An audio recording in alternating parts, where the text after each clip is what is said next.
Hi, everybody. Today's Monday, July 28th, 2025, and Colonel Jacques Baud is back with us after a week.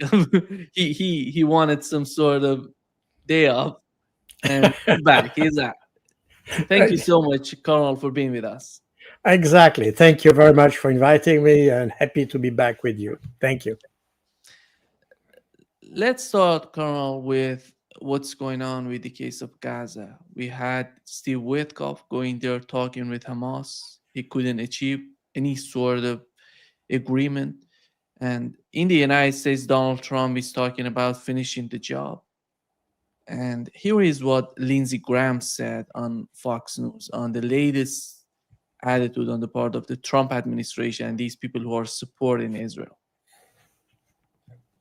Said he told Prime Minister Netanyahu to, quote, finish the job this week. I know that you are in touch with President Trump. You're in touch with Israeli officials. What are you anticipating is going to happen next? What does finish the job mean, Senator? Well, I talked to Cindy McCain last night. Here's some good news for the people in Gaza. Humanitarian quarters are now going to be open. Israel's going to work with the UN, the World Food Program, to get some food into these people who need it. But I think what the topic we're talking about today is a change in strategy. I think President Trump has come to believe, and I certainly have come to believe, there's no way you're going to negotiate an end to this war with Hamas. Hamas is a terrorist organization who is chartered to destroy the state of Israel. They're religious Nazis. They hold Israeli hostages. I think Israel's come to conclude that they can't achieve a goal of ending the war with Hamas that would be satisfactory to the safety of Israel. And if they're going to do in Gaza what we did in Tokyo and Berlin, take the place by force, then start over again, presenting a better future for the Palestinians, hopefully having the Arabs take over the West Bank and Gaza. But I think going forward, Christian, you're going to see a change in tactics, a full military effort by Israel to take Gaza down like we did in Tokyo and Berlin. Senator. Yeah. Colonel, when you see the way that Europeans are talking about Gaza and the position of the Trump administration, what's your take on the latest activities on both parts, on the part of Europeans and the United States? Well, in fact, we are back to square one because the essential problem, when we talk about Gaza, with Europeans or the US, especially with Lindsey Graham now, they automatically link the problem to Hamas. And I think this is a kind of obsession that you have in the West, which is explained, or you can explain that by the fact that we tend to be trapped by the word terrorist. The word terrorist or terrorism, especially in the US, has been used and abused, I could say, to define, I mean, it has become not a technical term, but a political term. It defines people you don't want to talk to. So Iran is a terrorist state, and Russia is a terrorist state, and so when you don't want to talk to someone, you just say he's a terrorist, and then everything is said. Then you are allowed to do everything. You're allowed to cut economic ties, political, diplomatic ties, everything. The problem is that terrorism, and even if there is no agreed international definition of that, it is an activity. It's a method. It's a combat method. It's not an ideology. It's a way of doing things. And we tend to forget that, and we tend to apply the word to anybody. But if you examine, and I tried to review the activities of Hamas, especially when I was doing this book, the Al-Aqsa flood, I studied, and it's not the first time, because I wrote already a book in 2003 on asymmetric warfare. and which is essentially based on the situation in the West Bank and the situation with the Hamas at the time. And even at that time, I had a very hard time to define exactly who and why Hamas is terrorist. I mean, it's certainly a resistance movement. That's something it cannot be denied. But you have different methods to resist. You can have peaceful resistance, civil resistance. You may have different way of resisting. Terrorism might be one. But I don't see, especially since 2005, since Hamas took over in the Gaza Strip, it's very hard to find event or example of terrorist act of Hamas. You can probably have those examples in the late 80s, early 90s, when Hamas was created and was defining itself. But since the early 2000s, when the Hamas decided to become a political movement and started to take part into local elections and then the parliamentary election in 2005, you can see a radical change in the doctrine. And that's, by the way, that's from this time that they started to elaborate a new charter, which eventually was published in 2017, that is radically different from the one they had in 1987. And if you look at the activities of Hamas since 2000, probably 3 or 4, when they started to be part of the local election, it's very hard to define a terrorist activity. And there is actually none. And that's one thing. Now, they resist, and they resist using weapons. But I remind you that this is a right that has been defined explicitly by the UN General Assembly. And you have several resolutions that acknowledge the right of the Palestinians to resist the Israeli occupation, point one, and the right to resist by force, by using arms. And this right is explicit in the international law for the Palestinian, specifically for the Palestinian. Therefore, when we see the way the Israelis have handled the Gaza Strip from since 2005, even before, but before you had settlers, and it was slightly different, but especially after 2005, and how you see the way the Israelis handle the West Bank, where you don't have a majority. I mean, you have a presence of Hamas now, but it's not essentially the area, the main area of the Hamas. In any case, when you see the way the Israelis handle the West Bank, you can see that this kind of ruthless application of the Israeli military practices in the West Bank, it's not related to terrorism. It's related to the pushing or pressing a population into submission and even eradication or extermination.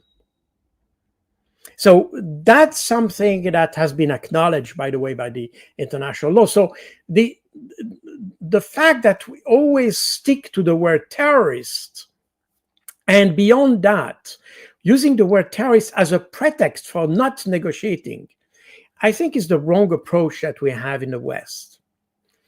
We should consider, and I speak, I speak from personal knowledge because part of my family was in the French resistance during World War II. And one of my uncles, who used to be in French resistance in the south of France, was considered as terrorists by the Germans. So we are exactly in the same situation. And I would say that probably my uncle was even more ruthless than the Hamas is. I can say that. So this idea of sticking and using the word terrorist as a pretext for not negotiating is, to my mind, first a mistake. And by the way, if we are honest, if we look at what Israel is doing by targeting deliberately civilians, by using inappropriate weapons that are mass destruction weapons, like heavy bombs and things like this, but also targeting individuals as they wait for food, like children, women, and all that. This equals terrorism. This is a clear example, and we don't have any example of similar behavior from the Hamas. If I would compare the use of word terrorism, if we apply it to Hamas or if we apply it to, there is no comparison. Israel is a terrorist state with no discussion. And I think this is something that everybody acknowledged today. While the Hamas, we use the word, but nobody, and I never heard anybody able to provide any example of that. The problem is that we still use the word, as I said, as a pretext for not negotiating. And the conditions and what we have witnessed, to come back to your question, what we have seen in the recent weeks, this idea that Hamas should lay down their weapons doesn't make any sense. This idea of resistance, as I said, is embedded in international law. Therefore, even if we may have a situation where Hamas decide, okay, we drop weapons, and then they change name and they become another organization, because the Palestinian resistance will not stop until we continue to be armed, because it is entitled to do so. While Israel has absolutely no right whatsoever to occupy the Palestinian territory. And the Palestinian territory includes the Gaza Strip and the totality of the West Bank, as it was said in July last year by the UN General Assembly. And Israel has absolutely not the right to occupy a single square meter of that. So the organization, which is in the total illegality in the whole process, is Israel. And I'm not even mentioning the fact that the whole territory of Israel has been acquired against international law. In contravention to the international law. I remind you that the resolution 181 of November 1947 asked for a referendum or referendums in order to establish a two or one state solution. And in order to avoid this, the Israeli militias, they were not Israeli at that time, they were Jews because Israel didn't exist. The Jewish militias decided to take the territory by force instead of complying with the resolution, UN resolution, which, as I said, asked for referendums. So the whole territory of Israel is illegal in essence. Today is tolerated. Even the borders of Israel are not even legal. In fact, they don't exist, to be honest, because Israel refused to define them.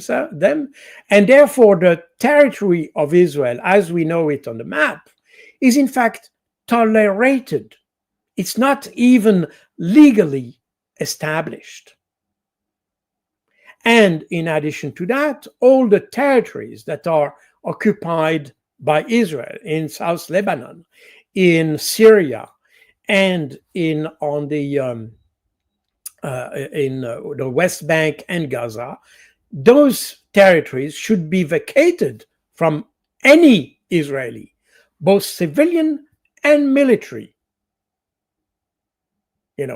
Therefore, when you have a negotiation, when we ask always the Palestinian to stop resisting, although they are entitled to, and they're even entitled to use weapons for that, there is something wrong in that. And therefore, how can you have any prospect of success if you engage in negotiation that in fact contradict international law?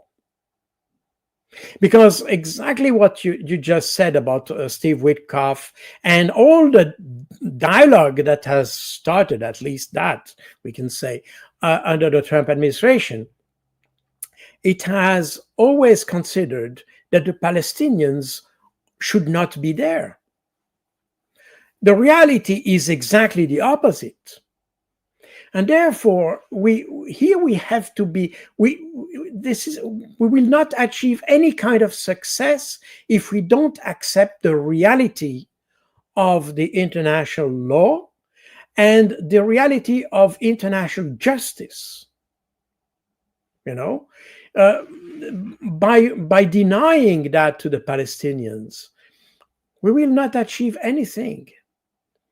And the Israelis are not right there since 1947, not just since now, since October 2023, in fact. And if the Palestinians want to have a compromise, and I think they have indicated many times that they're ready for a compromise, but then that means that the first step to achieve any kind of negotiation is first to have Israel to comply with international law. And I don't understand why Lindsey Graham is an extremist. And when he used the word a religious Nazi, I think probably he talks about himself because he corresponds to that definition. The Hamas has nothing to do with religious extremism. In fact, that's why, by the way, Israel is funding Islamist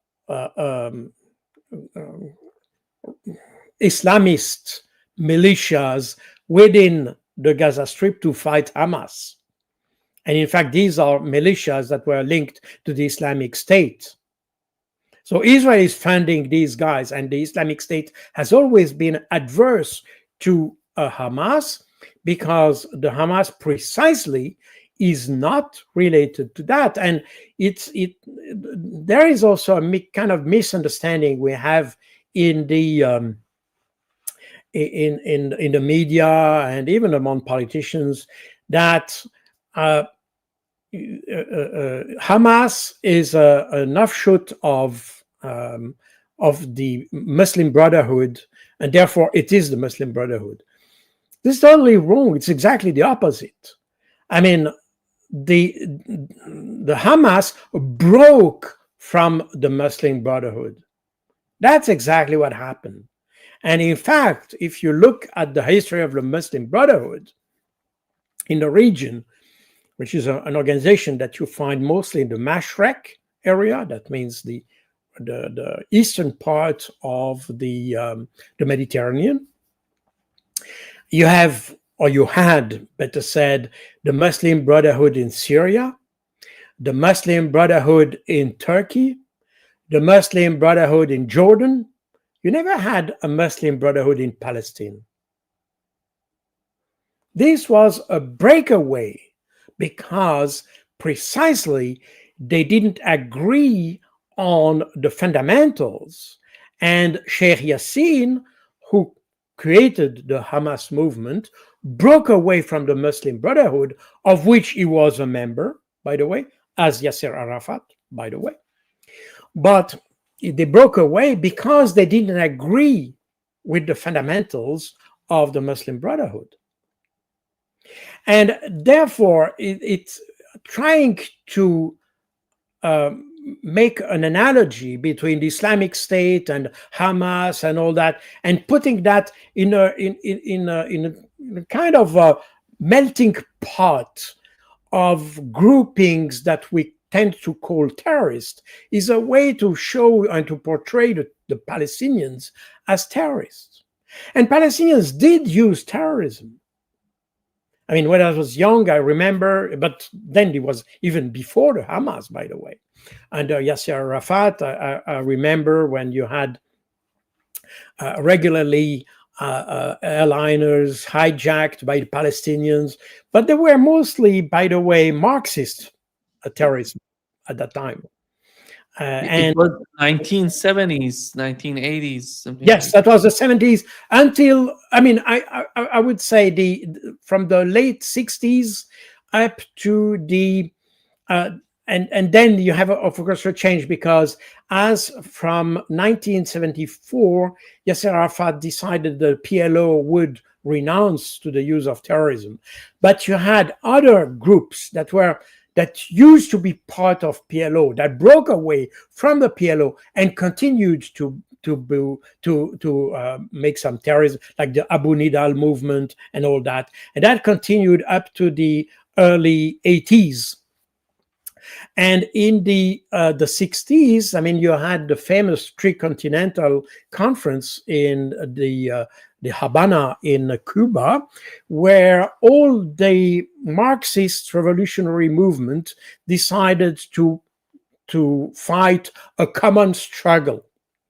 And therefore, you had Palestinians fighting for not just for the Palestinians, but also for the progressive forces, and that's the reason why they were cooperating with some terrorist movement in Europe, or with the Irish IRA, or movement related to the IRA in Ireland, and things like that. So you had all this connection.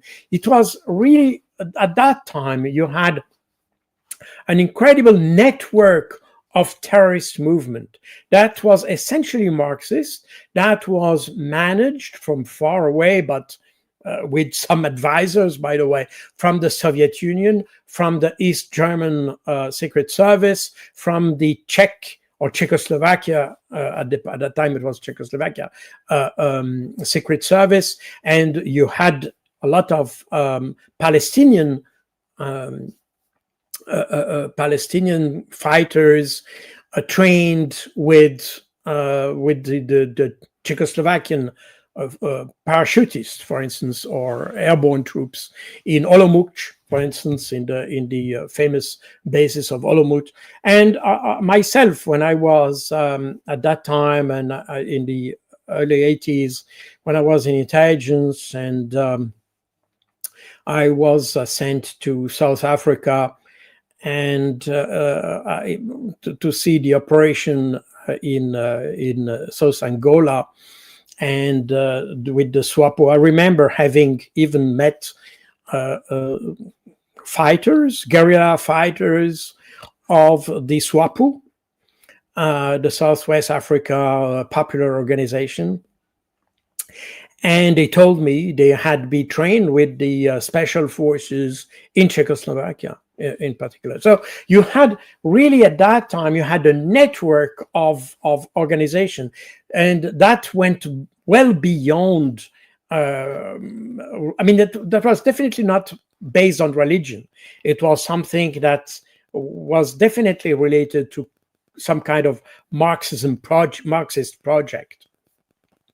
In any case, this organization or this network broke completely away in the late 80s as the communist bloc disappeared, basically, and all the support disappeared also, and all these groups. And that's very true if you look at the the various movements that were operating, for instance, in Colombia, in South America, then they started to shift and to go from the armed struggle into political struggle. And you had many movements that became political parties instead of political armies. And you had that in Bolivia, you had that in many countries. But that was the result of the collapse of the communist bloc. And in Palestine, what you had is that with the collapse of the Soviet Union and the collapse of the Soviet support to all the neighboring countries, that includes Syria and all that, the Palestinians had to find other, let's say, I would say, other ideological basis for the fight, a kind of a doctrine. But if you look at Hamas, for instance, it's not fighting for religion, and that's people like Lindsey Graham. These people are totally uneducated, and of course probably illiterate to some extent because they don't understand things. They put everything in the same pack, and everything is terrorists. And in reality, the Hamas has tried to find a common ground for uniting people. In the Marxist ideology, it's a class struggle. Let's put it very simply. You have the workers' class against the imperialist class and things like this. But you try to find a common ground for the fighters, and then you have the political fight. And for the Palestinians, well, the same thing. The thing is that in order to find the common ground, they found Islam as the common ground because that provides the ideology. The ideology not, to fight for the religion, but to fight with the religion. And that's very important to understand. That explains why, for instance, you had the former Palestinian terrorist movement, what you had in the 60s, 70s, they used to hijack airplanes in order to have the release of prisoners in some country. You see? You never see that with Islamists or people who are based on or have a struggle based on religion. Because when you base your fight on religion, then you have other principles. You're not trying to fight. To some extent, the Palestinians, under the Marxist terrorist ideology, were fighting a little bit according to Western standard. That means that you try to keep all your fighters, and they used to fight a little bit as did the resistance in many countries during World War II. And so you take hostages in order to make to have the release of some prisoners and things like this. With Islam, it's not the same. On the contrary, everybody is responsible for himself because he's just responsible not towards the movement, but towards God. And that's a reason why you have people who are ready to die for something, which you don't have with secular movements. People in the secular movement, as you have in our armies, and people are not ready to die. They may fight up to the death, but they are not especially keen to die. I'm not saying that the Islamist fighters are keen to die, but they accept death much better because it shows a kind of an achievement somehow. And this provide a kind of a doctrinal basis for your resistance movement. And then the resistance, and that's the reason why you have a fundamental ideological struggle between, or not struggle, but opposition between Hamas and the Islamic State, let's say. Because Islamic State is fighting for having precisely an Islamic State, while the Hamas is just fighting to have a state. Okay? The Hamas is not fighting for religion, it's fighting for territory. And if you read what the Islamic State used to write. I mean, I'm talking about something like 8 years ago or so, because now the Islamic State has almost disappeared, at least formally. But when you had an Islamic State in the south of Syria, you had a lot of writings done, a lot of propaganda written and all that. And if you read those documents, you will see that the Islamic State was heavily criticizing the Hamas, precisely because they were not fighting for God, but they were fighting for a territory. Now, when you have people like Lindsey Graham trying to create a confusion with that, it has the only purpose of prohibiting or denying any prospect for negotiation. And that's why the politicians, but politicians, the problem with politicians is that very often they don't have the time or the curiosity or the interest or the intellectual capacity, which is something we should not discard. They don't have the intellectual capacity to understand the problems they are dealing with. And that's exactly what we have with Lindsey Graham. You see, this guy is just driven by hate. He hates the Chinese, he hates the Russians, he hates everybody, everything that is not American. And therefore, he should. These guys are not. These guys are, according to me, a punishment for the Americans, not a solution. But that's that's about the American to deal with that. In any case, what we have seen in the recent months, as it comes to negotiation, we tried always to avoid any, let's say, constructive discussions with the resistance, although they have demonstrated their willingness and their determination to have a constructive solution. They already not, I mean, they don't, a resistance exists because there is an occupation. If you don't have any occupation, you don't have a resistance. I mean, even not mathematically, but physically, if you don't have something against you, then you don't have a resistance. It's just physically so. And Israel has not understood that, because Israel is a country that understands only the rule of force. And not even the rule of force, the rule of violence, which is slightly different. Because force is where you have you have a control over the use of force. Israel used violence. It's beyond force. It used hate. And that's exactly what we have seen in the video shown by the Israeli soldiers, by the way, their way of firing at kids just for the fun, for instance. This is beyond use of force. This is the use of violence. And that's, in essence, and I'm a former military, so the reason, the rationale for having an army is to stay within the use of force and not the use of violence.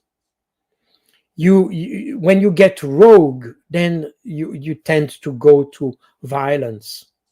And this is something, when I was in the UN, I was in charge of the doctrine of peacekeeping operations. And I spent a lot of time on the issue of the protection of civilians. And I made a lot of studies in the cases where you have violence against civilians. And in most cases, you see that you start to have violence, I mean, not longer the use of force, but use of violence when soldiers are not commanded anymore, where the command has collapsed and you have soldiers on the loose. And in that situation, they tend to be violent. The rationale for the command and control of an armored force is precisely to use force with specific objectives for a specific purpose, not to disperse your forces, not to try to disperse your or to engage into hate, for instance, because then you start to do things that are not consistent with a strategy. It starts to be just violence for violence. That's exactly what we have seen in the Gaza Strip. And that's the reason why the Israelis are losing, by the way. They make a lot of casualties, that's for sure. But at the same time, by letting the soldiers just go into violence, they don't have any control of any kind of strategy. And if you look at the way the Israeli fight in the Gaza Strip, you can see there is no real strategy. They just send their soldiers like mad dogs, and they start to attack anybody, everybody, without a focus, without a targeting, a targeted operational focus. As a result, they make a lot of death, the casualties. They kill a lot of people. They make a lot of atrocities, but they don't achieve any success. And I have written a lot of articles on that, by the way, because this is something which is very much misunderstood. The dynamics that you have and the purpose of command and control in an armored force. When you start to remove the command, then you have just mad dogs, and you have to fight against mad dogs. That's exactly what we have in Israel. But the problem in Israel is that it's not because they lose the command. It's the command which is that way. It's a concept. And that's something that you would find in, I hope, in no other Western and civilized country and army, because then you start to you will emphasize the keeping the command and control over your troops. Otherwise, you are dispersing your resources. But the Israelis are not. This is embedded into the culture, I would say, that you just kill people. And that makes the Israeli, on the one hand, extremely inefficient, effective but inefficient. That means that they kill a lot of people, but they don't achieve the objective. But they're effective in killing people. And this is something that requires, in my view, much more thinking. And the problem with people like Lindsey Graham, by oversimplifying the problem, they tend to avoid any solution. And the problem with that is, if we don't have any solution, that means that the situation will, in fact, degrade and worsen for both. But I think the determination of the Palestinians is stronger than the Israelis. And we have seen that, by the way, after the so-called 12 days war, that the Israelis are much more vulnerable than the others.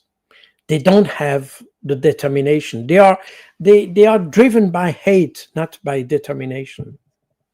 Palestinians are driven not by hate, by determination. It's exactly the opposite. That's why the Palestinians are able to they manage to keep their resistance movement quite alive after 80 years, while the Israelis are not even able to sustain 12 days struggle. I mean, they start crying very, very soon. And since the 7th of October 2023, we haven't seen the Palestinians crying. You see? So that's what we see is a structural and intellectual weakness of the Israelis, which is, if we go deeper, which is based on a legitimacy weakness, because the more we go into, and what the merit, if I can say that way, the merit of the 7th of October 2023 is that he opened our eyes on the legitimacy of Israel. And a lot of people started to think about how Israel came about and everything that surround the creation of Israel. And it was highlighted, and I did exactly the same process, by the way, because that's a result of my book here behind me, because we had to study and try to understand what is wrong, who has some kind of legitimacy and all that. And we see that Israel has not much legitimacy. And they understand that now. And a lot of Israelis, not Israelis, Jews around the world understand that too. And I think, surprisingly, the only ones who haven't understood the opportunity are the Arab neighboring countries. I think they haven't seized that the opportunity of that situation. But if we look at everything that happened in the last 2 years or a year and a half or so, we can say that it has opened the eyes of the international community on the very fragile legitimacy of Israel, and the very fragile also principles on which Israel is based. I mean, today nobody tries to use the word democracy of the Middle East, the only democracy of the Middle East. It's not a democracy. It has never been. And B, it's not even a state ruled by law, because it adjusts law as it suits them. So and there is not the same law for everybody. Therefore, we see that it's a country that is totally and somehow is something which is, that's why it has also so many resolutions against him and all that, because it's a country that stands out of the international community, not because he's Jew, but because it misbehaves. Yeah. And that's very important to say, because as soon as you criticize, you say, oh, well, you're anti-Semitic. And so, no, it's not that. I'm not judging the fact that you are Jew or not. I'm judging the fact that you behave or misbehave. And if you misbehave, I judge the misbehavior. And the misbehavior is beyond any rule, any humanity, any human sense that you may have. I mean, we expected after 1945 that the atrocities of World War II would not happen again. And we see that they not even happen again, but they are even worse. Yeah. They are worse today than they used to be in World War II. Definitely. And that's something we have, we can easily demonstrate. So, and therefore, Israel stands out of the international community. And that's something which is extremely worrying, if you want to, if you look from outside. On the other hand, it's not the way they want to be, so be it. But that means that they might be definitely considered as out of the international community. And they don't care about you, and they don't care about. Well, because they are protected. And again, because you have people like Lindsey Graham who protect them, who provide this kind of US umbrella. That's the reason why they don't need to make any effort to integrate into the even regional community.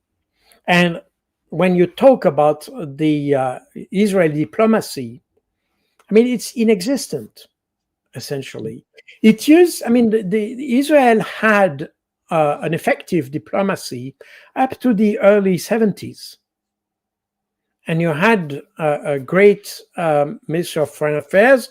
Again, I'm not saying they did everything right or so, but at least they had a diplomacy like Ban and so on, who used to be real diplomats and tried to establish the positioning of Israel into the international community.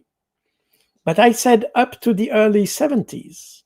And look in time, that's the time in which the US started to protect Israel, the early 70s. Before that, the US was much more cautious about Israel. And that was definitely the case with the Kennedy administration. I mean, up to the Kennedy administration. I mean, people were very cautious. And if you hear the General de Gaulle, for instance, in France, who used to say that the Israelis are a small, arrogant people who are, there's a famous press conference. I don't remember exactly the time. It was probably 1962 or something like that. I may be wrong on the date, but there's a famous speech he made about Israel, which you don't hear anymore because it is a description of Israel as nobody would dare to say today.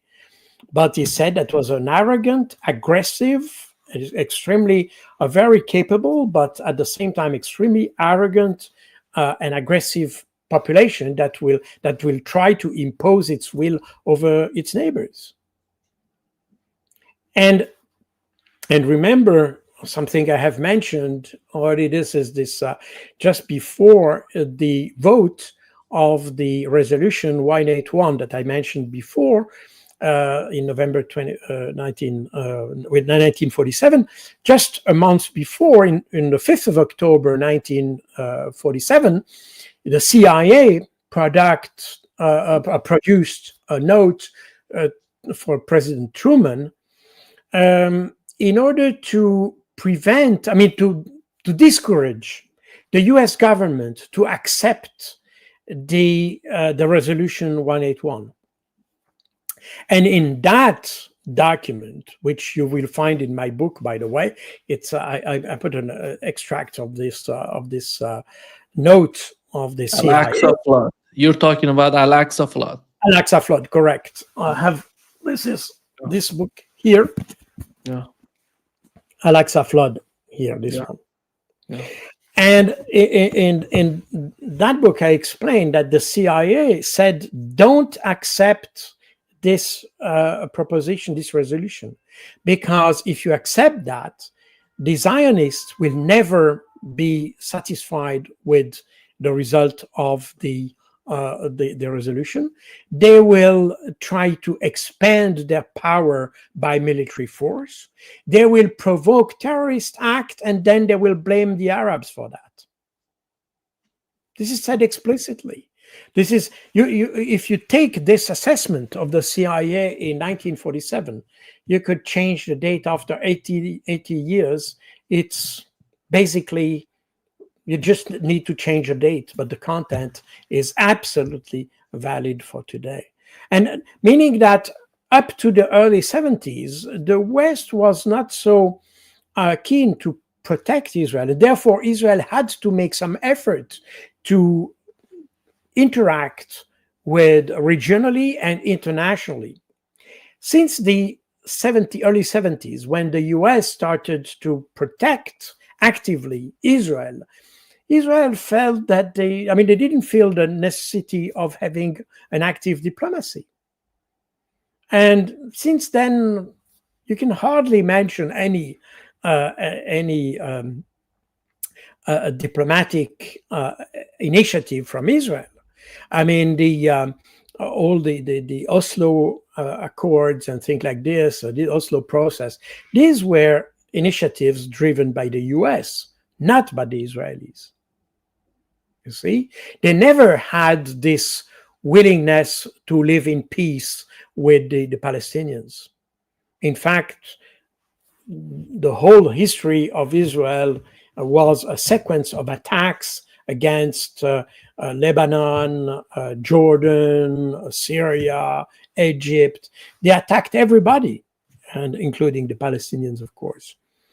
But they never felt the need of being at peace with others. And every single peace agreement you had with Israel were in fact promoted by the US, not by Israel. That's very interesting to see. This is a fundamental understanding of security policy or national security policy. Again, I explained that on your channel, that in my country, Switzerland, we tend to have a security policy based on cooperation. While in Israel, they have a security policy based on confrontation. This is a fundamental approach to the national security.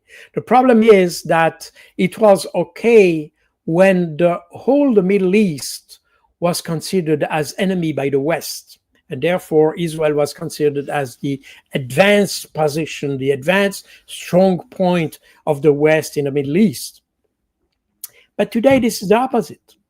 Today, countries like Saudi Arabia, even Syria today, are considered the allies of the West, meaning that the interest for Israel has decreased because the West is present with much more interesting partners, such as Saudi Arabia, the Emirates in the Persian Gulf.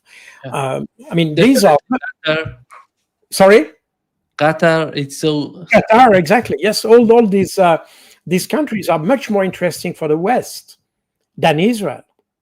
Israel just receives money and produce little, while the others have money to invest in our countries. Therefore, so the balance of force has shifted in this area, and Israel has not realized that yet. And of course, you have other issues such as the personal situation of Netanyahu, and he makes attempt to negotiate when it suits him because it's okay with the legal process in which he is involved in, and therefore he adjusts the policy to his own personal situation, which is somehow he has personalized the war against Palestinians because it suits him personally. But beyond that, you see that Israel has not managed to find a balance, I would say, a political balance. It is still with the same problems it has always had. That means that it needs the very small extremist party to achieve, to create governments. And therefore, it has today, these people are like Ben Gvir and Smotrich, who are necessary to Netanyahu. And therefore, this tends to make the government or the policies of the government more extremist than they should be. And I think at the end of the day, this is detrimental for Israel. But at the end, they should realize that by themselves. If they don't, this will probably lead to their ultimate failure. But yes, I mean, that's their problem.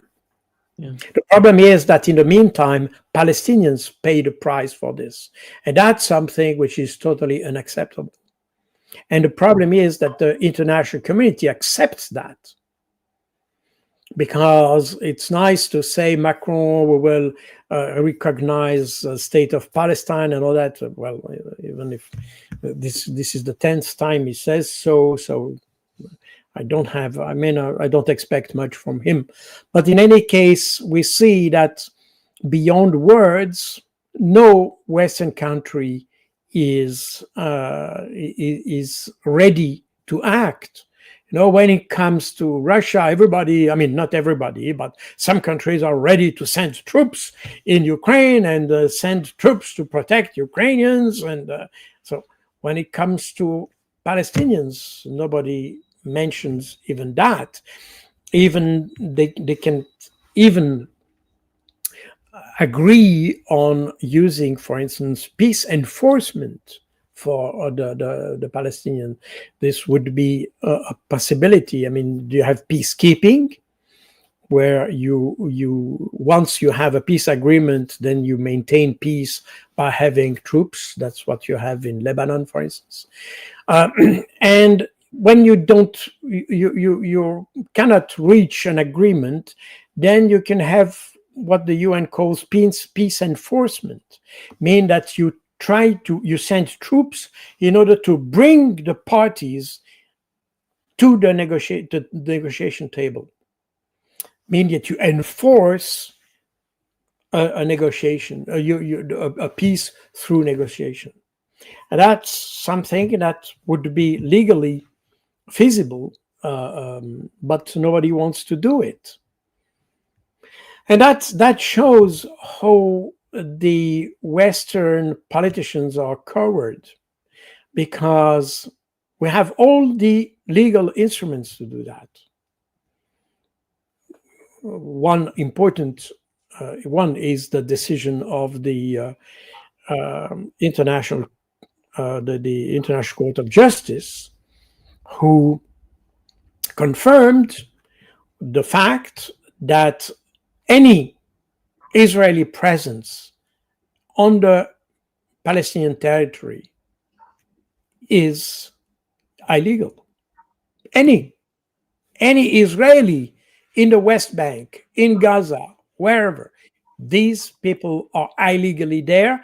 And the UN General Assembly in its resolution asks for the members of the United Nations to help Israel to enforce this resolution. And so far, I haven't seen any of the members of the UN to make the single move to enforce this resolution. Only the Houthis, they're probably the only ones who are willing to do something. But let's see. So that's where we are. Yeah. Colonel, with the case of the EU, European Union, how can we understand their behavior? You talk about Switzerland. They somehow, in the process of the war in Ukraine, they have lost their status as being neutral, as being a country to negotiate, to be a common ground to everybody, to bring everybody in to negotiate, to talk. And we've learned from Austria, they're gonna side with other European countries. They're talking about not being neutral anymore, even with the case of Ukraine. Where are we going with the European Union? Are we gonna go to a European Union that is going to increase its strategy considering military operations? Or because the way that they're buying weapons, they're trying to say that they want to buy more weapons from the United States. The United States, Donald Trump is so happy that he's selling these weapons to Europeans. Nobody knows when they're gonna get there and when they're gonna produce these weapons, but they're gonna receive the money from Europe. Poor Europe, I would say. And why is Europe is so much in? I would say it's so much involved in the process of hating Russia that they want to commit suicide. What's going on with Europe today? Well, it's a good question, because we are probably talking about something that goes beyond politics, or geopolitics and goes into psychiatry. We have psychiatric cases with Ursula von der Leyen, Kaja Kallas, and all that. We see that, and we see that also to another extent with Keir Starmer, Emmanuel Macron. These people, I mean, all these people are in charge of entities. I mean, for Ursula von der Leyen, this is obviously the European Commission, and this is the executive part of the European Union.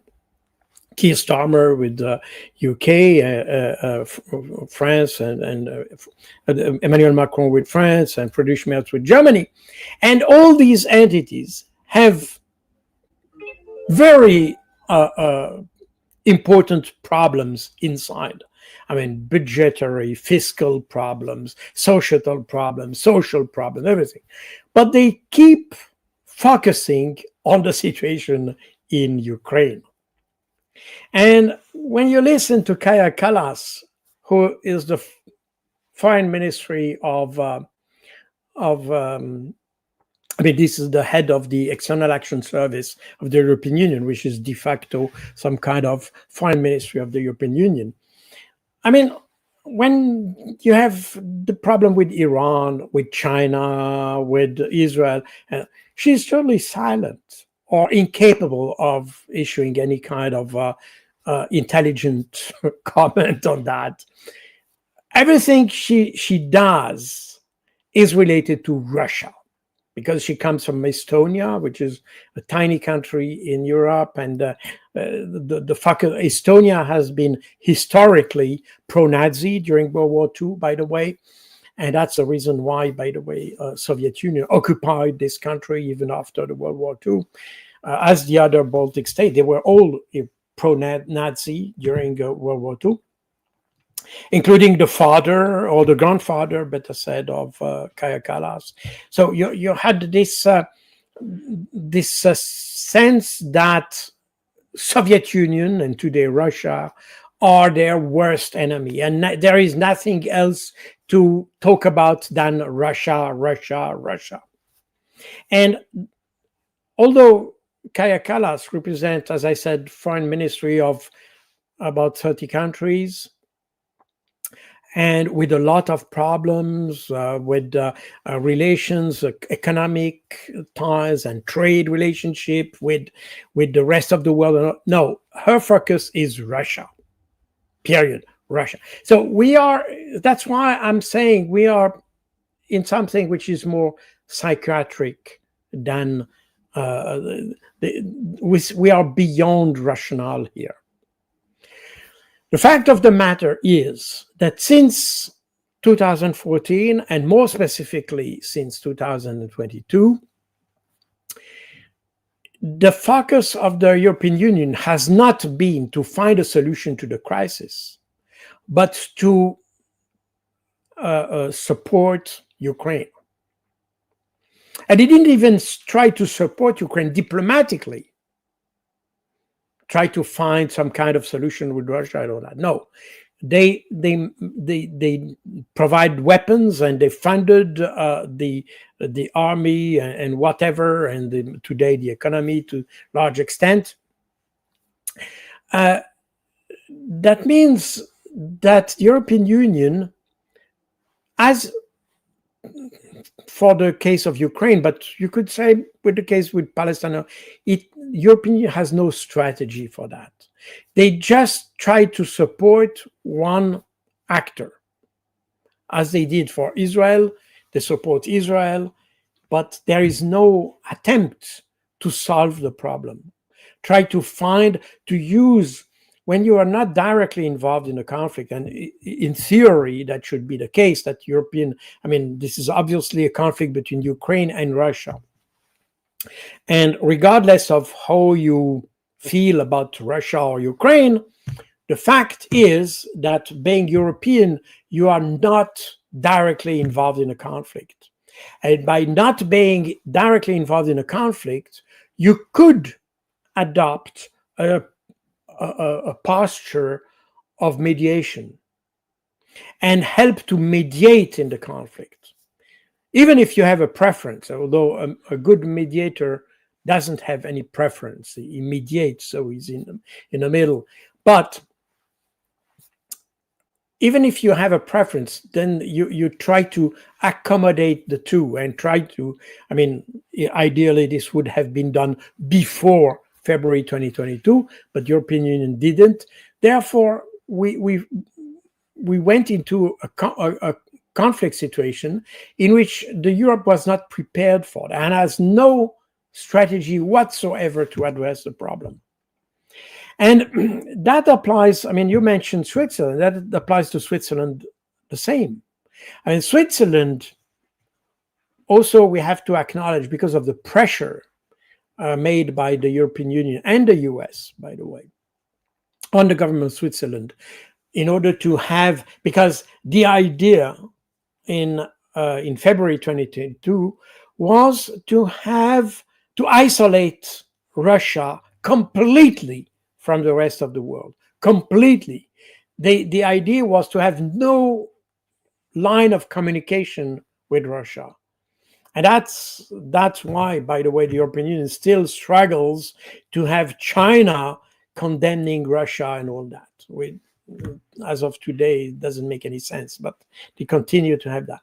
Because the idea that the West had in February 2022 was this brutal and very stiff isolation of Russia would bring the collapse of the government in Russia, and therefore the collapse of Russia.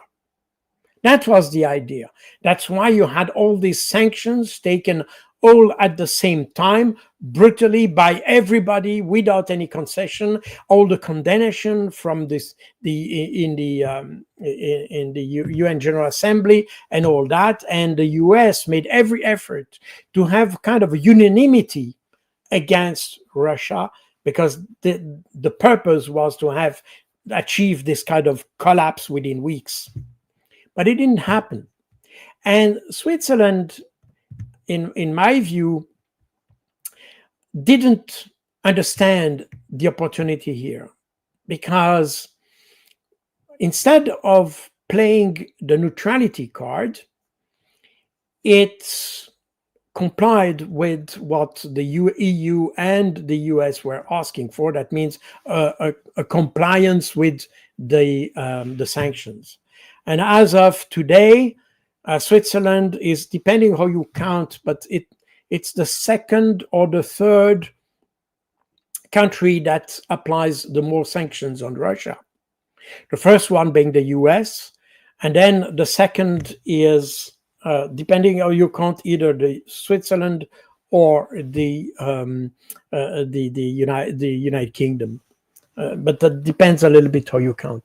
I remember the Washington Post made an article in October last year showing that Switzerland was the second most sanctioning country towards Russia. Which is quite odd, because Switzerland has no tradition in using sanctions as a way of foreign policy. On the contrary, Switzerland tried always to have kind of a mediatory position and stand in the middle and help to solve issues from both sides. But for that time, for that situation, Switzerland abandoned neutrality. And the Swiss ambassador to Ukraine, Claude Wild, used to be a friend of mine. And he was the Swiss ambassador up to early last year.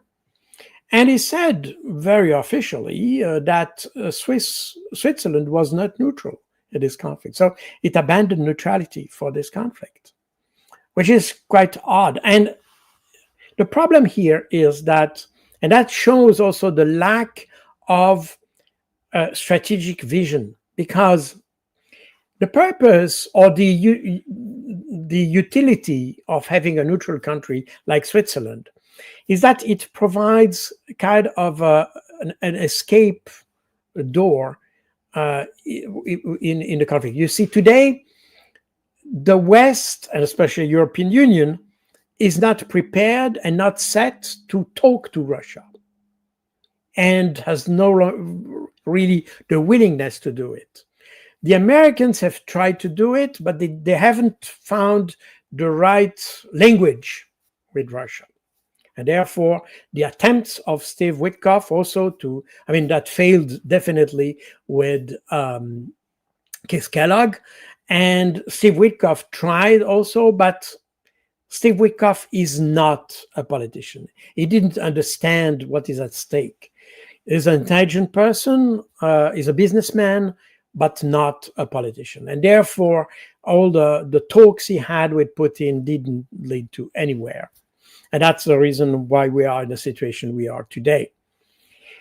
But so the Americans tried, but they haven't found they don't communicate really with the Russians. And that's where the usefulness of a neutral country that would help to bypass these barriers you have between the big actors, and that could provide, as I said, kind of an escape door to the crisis by providing a possibility of dialogue with both sides. That's why you had, for instance, Switzerland, as Switzerland still represents the U.S. interest in Iran and represent the Iranian interest in the U.S., for instance. It used to do so also for Cuba before Obama reestablished diplomatic relationship with Cuba. But so that's a purpose, not the purpose, but it's where a neutral country can be useful. The problem is that the current government in Switzerland didn't understand this opportunity. The Ministry of Foreign Affairs in Europe is fanatical against Russia, very similar to Ursula von der Leyen and all that. So that means there is no chance to have here a broader understanding or a kind of a geopolitical vision of the situation. And that's the reason why Switzerland, in fact, has lost all its credibility, because today the Russians consider that Switzerland has failed as a neutral state, belongs to the Western camp, and therefore we have no channel of communication anymore with the West. While during the Cold War, for instance, Switzerland was a privileged way of communication between the Russians, the Soviets at the time, and the U.S. And I have been. I was born in Geneva, and we had several meetings between Reagan, Gorbachev, Clinton, and so on. So you had all those meetings that happened because Switzerland had this privileged area where both parties could speak freely to each other. And that was, by the way, the case just in 2021, when Joe Biden and Vladimir Putin met in Geneva in June 2021. And that was the last time could so, because then Switzerland definitely opted for a more Western aligned position. And today, it was a suggestion, by the way, that the Istanbul talks should take place in Geneva. I think that was a proposition from the Americans and so on. And that was refused by the Russians.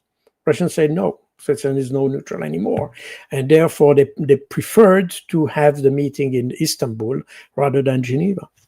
So that explains that was a missed opportunity for Switzerland. And that was a missed opportunity for the West as well, because the West not having a strategy, because that's the big problem, that we don't know the West, the Europeans don't know what they want to achieve in Ukraine. Today, they try to make some kind of damage limitation, but that's all. They haven't defined exactly what they want to achieve in Ukraine. They just provide weapons, period. But they talk about kind of a strategic neutralization of Russia, which means nothing. This idea of functional defeat of Russia, meaning that Russia cannot move or is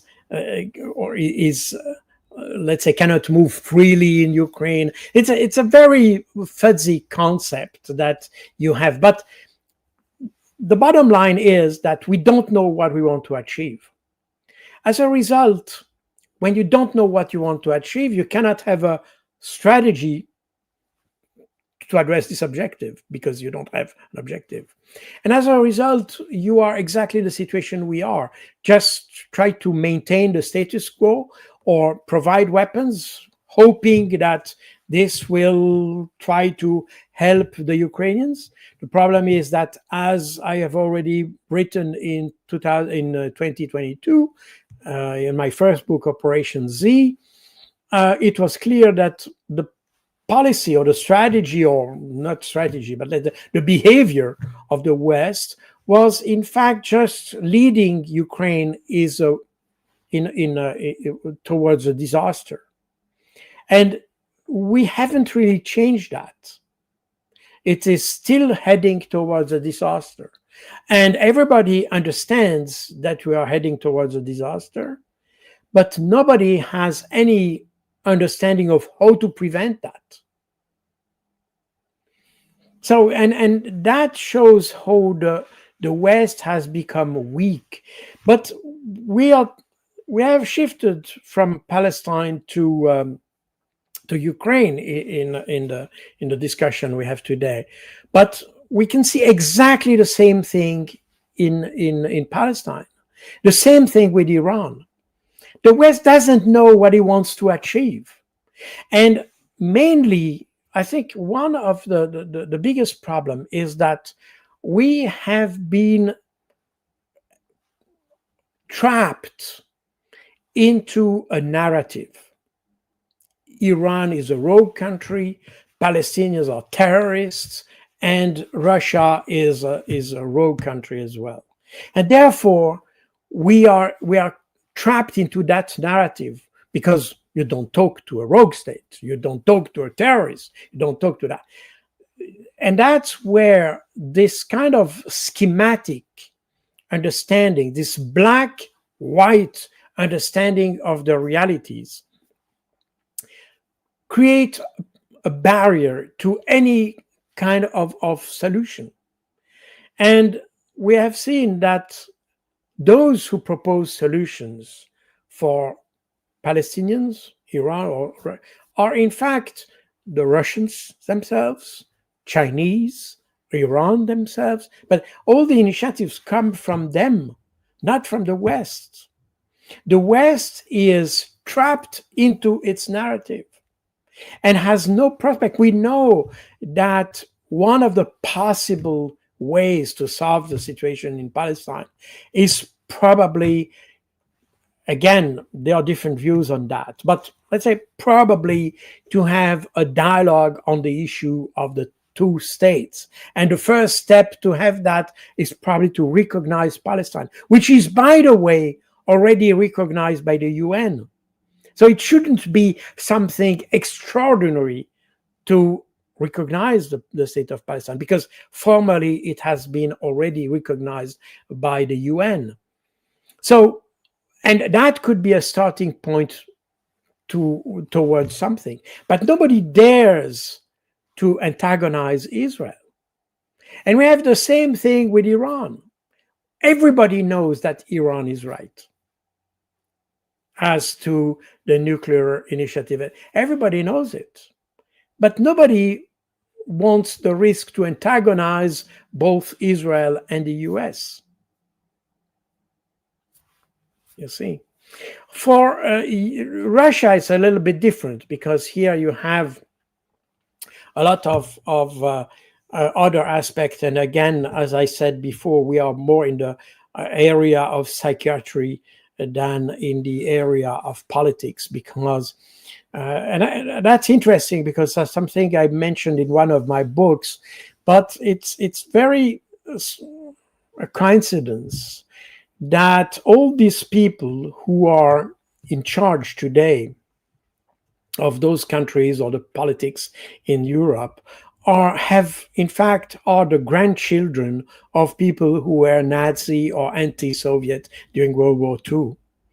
So to some extent, I said in one of my book, this is the war of the grandchildren, because somehow they make the war that their grandfather didn't manage to win.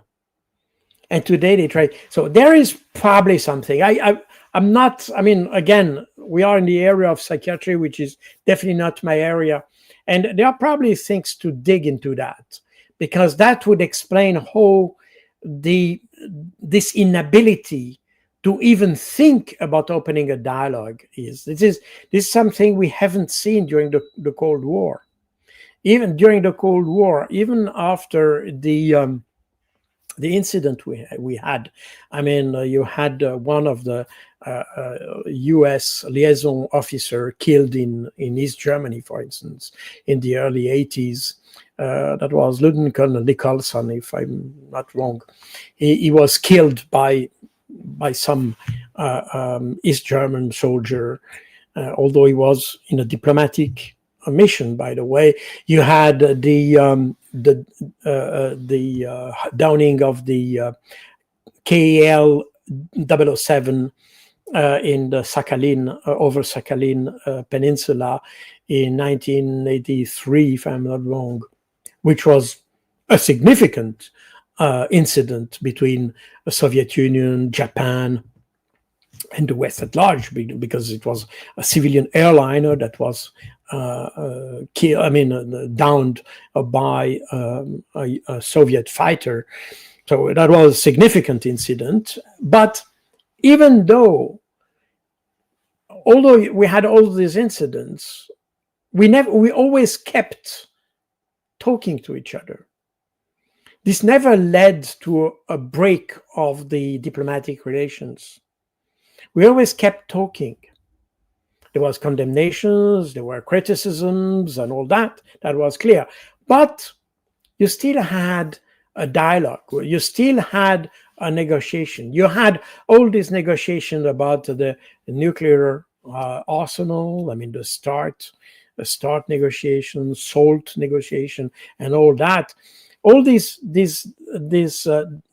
negotiations were, in fact, the expression of an existing dialogue, regardless of everything that could happen, and the antagonism and the support for terrorism that the Soviet Union did in many parts of the world, or the support to guerrilla or revolutionary movement in some area. So we know that this happened, but it didn't prevent this dialogue. How come have we been led into a situation as of today where we don't even dare to talk to each other? There's something that beyond my understanding, because the situation was to some extent much worse 50 years ago than it is today. But we managed to talk at that time. Today we cannot. That means that beyond the geopolitical facts and geopolitical relations, there is something more. And this something more is probably in the psychology, the professionalism, the intellectual capabilities also of the leadership that we have, especially in the West. Because here also we see a distinct difference between the leadership we have in countries such as Russia, China, Iran, we can mention, or India, for instance, in Asia at large, where the leadership is obviously much higher standard than in the West, where you have people like Kaya Kalas, these people who don't understand, who are not even able to manage problem in their own country, who are obsessed with Russia, China, whoever. And once you try to argue or try to oppose or let's say challenge the decision or the leadership, then you're automatically qualified as a terrorist, and that happens in France, in UK. When you start demonstrating for Palestine, then you are considered a terrorist. This is something that we never had in Europe before. I mean, people demonstrated for the Palestinian, and in particular when the Palestinians were, in fact, demonstrably terrorists in the 60s or 70s. You had demonstrations in Western Europe for them. I mean, demonstrators were not considered as terrorists. I mean, you had the repression and you had all that, as you have today. It was didn't change much, but at that time, people were not charged with support to terrorism or things like this. You know, today, if you say that Iran is right or whatever, then you can be charged as sponsoring terrorism. Or, you know, this is totally beyond any rational. And that 50 years ago, it was not like this. You could demonstrate. I mean, at the time, Iran was definitely, I mean, you had the Shah, which was officially at least on the Western side, but you had a lot of demonstrations of people who were against the regime of the Shah.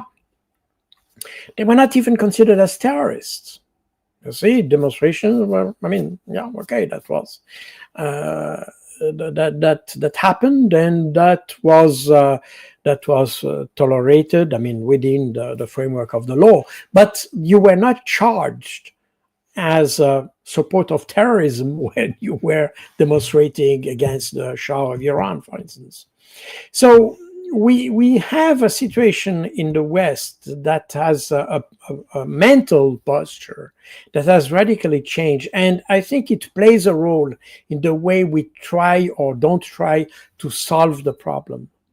To some extent, I feel that especially on the European side, for the US, there are other issues at stake because obviously Trump wants to struggle or fight China, and therefore he doesn't want to get disturbed by other conflicts and things like this. So this is the situation of the US.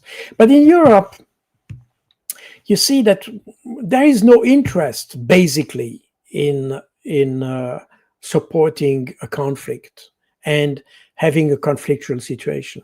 For none of this conflict. I mean, certainly not Palestine, certainly not with Iran, and even with Russia. There is no rationale to support a conflict with Russia. You can or cannot like Vladimir Putin. That's up to each.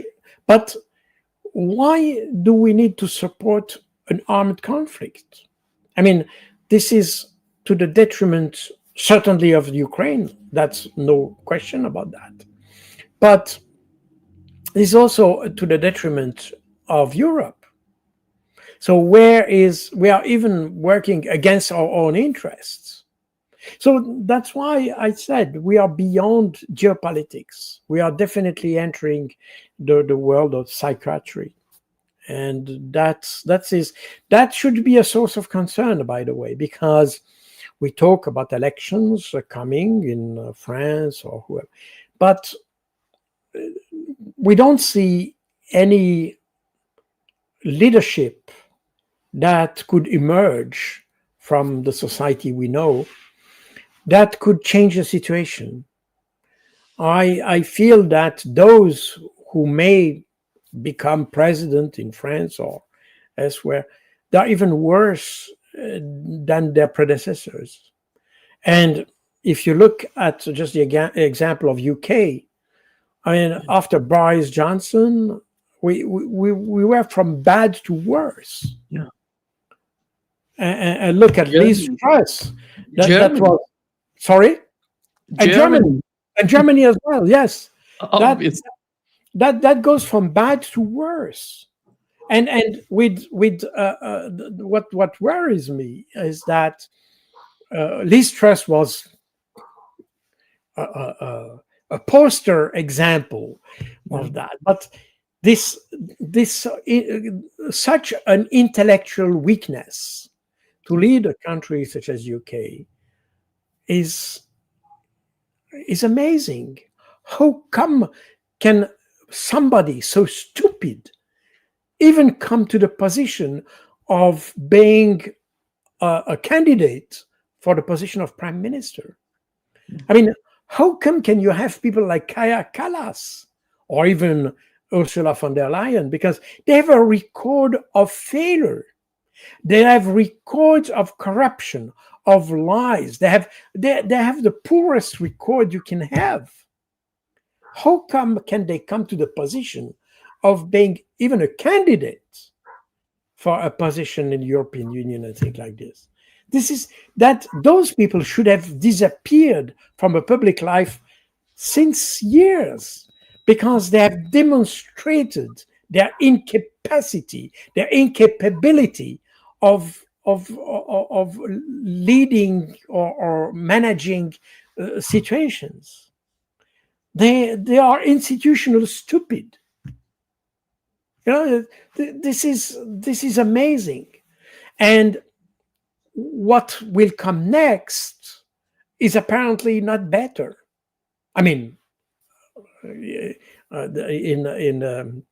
as long as we can anticipate who will come next, maybe we can be surprised by some miracle. But as of today, what we can see shows that we are going from disaster to disaster. And we are getting in even more complicated situations, because beyond complex situation on the ground, and the conflict or the solution of the conflict in Ukraine is obviously complex, even if the solution would have been very simple 3 years ago. Today it becomes more complex.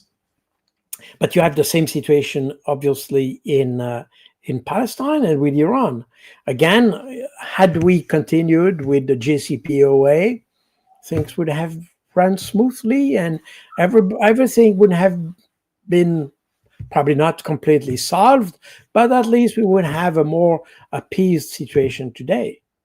But it's not what we have. We have worsened the situation all the time, and we are in more complex situation today than we were before, with people who are less intelligent than the ones who were dealing with the situation just 10 years ago. So we are with a leadership that is intellectually degraded and degrading steadily, with situation that gets more and more complex. So that's something that is, I mean, if you look a little bit, we try to anticipate situation. It's not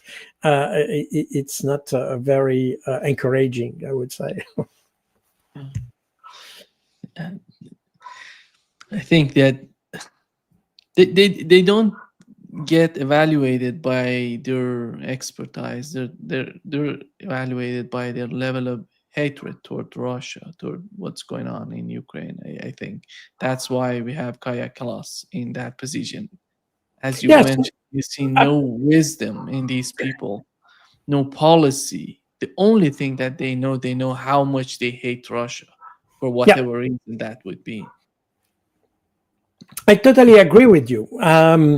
This is probably the only quality, is that they hate Russia. And that's I mean, we don't, I mean, I cannot identify any other quality they may have, if hating Russia might be considered as a quality, by the way, but this is another debate. But they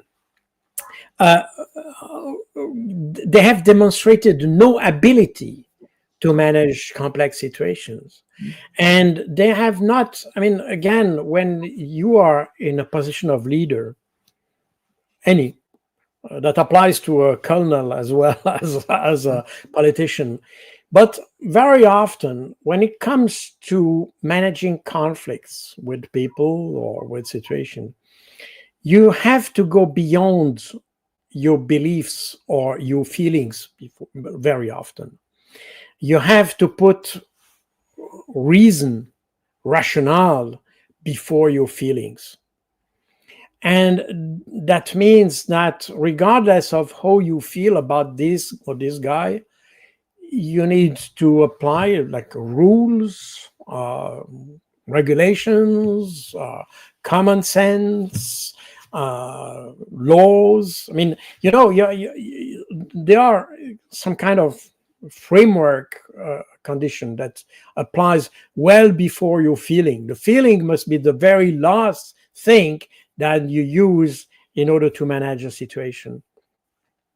And here we have people who are seem to be driven by feeling. Decisions seem to be driven by feelings. And you can see that, again, I come from strategic intelligence, where obviously in strategic intelligence, you try to rationalize things because that's the purpose of strategic intelligence. And remember, we talked about this, about the issue of the Iranian nuclear bomb, alleged nuclear bomb. And when you have intelligence organization in your country, namely in the US, that say there is no nuclear weapons. I mean, the Iranians are not working on nuclear weapons. They have abandoned the idea in 2003. So then that's the basis for your rationale. You have people, experts, who know the country, who have their source of information, they have the analysts and all that, and they say, well, the nuclear bomb in Iran is not an issue. And then you have Trump, who said, I don't care what they say, I think they have a bomb, so then they have one. I mean, this is exactly where you see that the leadership here cannot be based on feelings. That's the reason why, by the way, you have an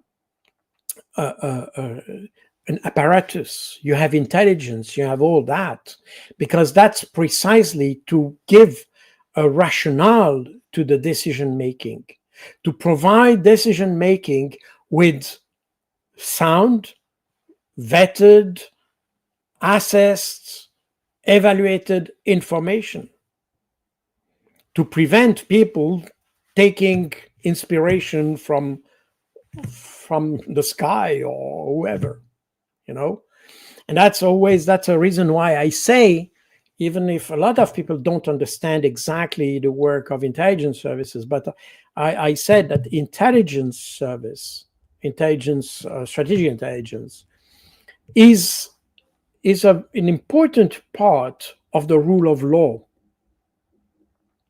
because that should provide the leadership with rational decision making. That should provide objective, factual element for decision making. And that should make, and when you talk about the 17th century in France, when you said the century of the Enlightenment